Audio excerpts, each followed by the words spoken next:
ത്രിയേക ദൈവതിരുനാമത്തിന് മഹത്വം ഉണ്ടായിരിക്കട്ടെ. കർത്താവിനാൽ അനുഗ്രഹിക്കപ്പെട്ടവരെ,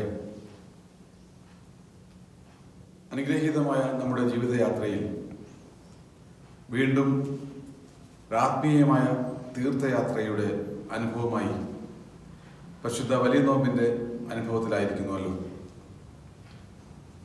നമ്മുടെ ജീവിതയാത്രയിൽ ഈ ലോകം ഒരു ജീവിതാവസാനമല്ല, ഇതിനപ്പുറത്തേക്കും നാം യാത്ര ചെയ്യേണ്ടിയിരിക്കുന്നു എന്നുള്ള ബോധ്യം, ആ ഒരു വിശ്വാസം, ആ ഒരു പ്രത്യാശ നമ്മുടെ വിശ്വാസത്തിലുണ്ട്, നമ്മുടെ ജീവിതത്തിലുണ്ട്.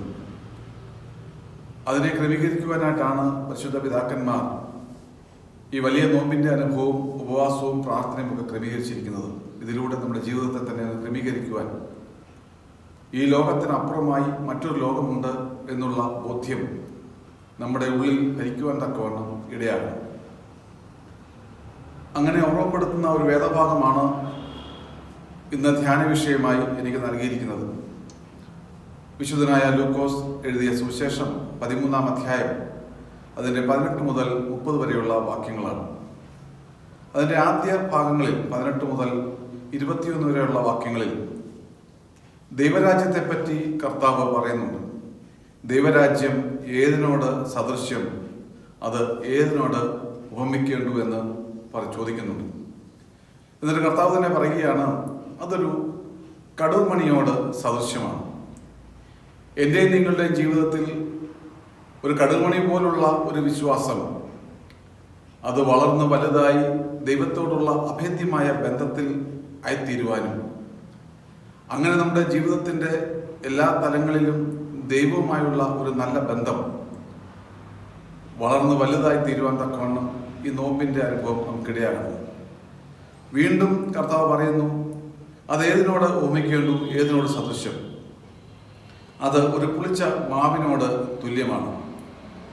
അല്പം പുളിച്ച മാവ് ആ കുടത്തിലെ സകല മാവുകളെയും അത് പുളിപ്പുള്ളതാക്കി തീർക്കുന്നു എന്ന് പറയുന്നുണ്ട്.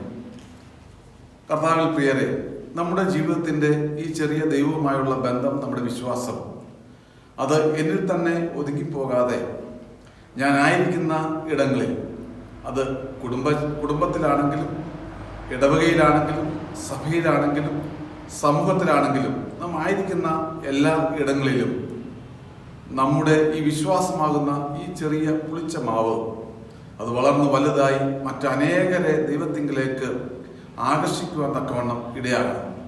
അതും ഈ നോമ്പിൻ്റെയും ഉപവാസത്തിൻ്റെയും അനുഭവത്തിലൂടെ നമുക്ക് സാധ്യമാകേണ്ട ഒന്നാണ്.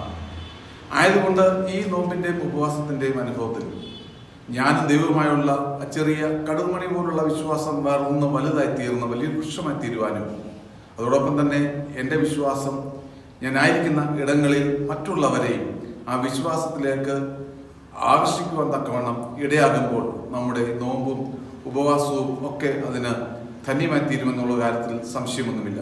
തുടർന്നുള്ള ഭാഗങ്ങളിലുമൊക്കെ അങ്ങനെയാണ് പറയുന്നത്. കർത്താവ് അതിന് ശേഷം യാത്ര ചെയ്ത് അനേകരെ സൗഖ്യമാക്കുന്നു, അനേകർക്ക് ആശ്രയമാകുന്നു, ആശ്വാസമാകുന്നു, സൗഖ്യം, അങ്ങനെ ഒരുപാട് കാര്യങ്ങൾ ചെയ്യുന്നു. ഇത് എൻ്റെയും നിങ്ങളുടെയും ജീവിതത്തിലും അനുഭവമായി തീരുവാൻ തക്കവണ്ണം ഇടയാകണം.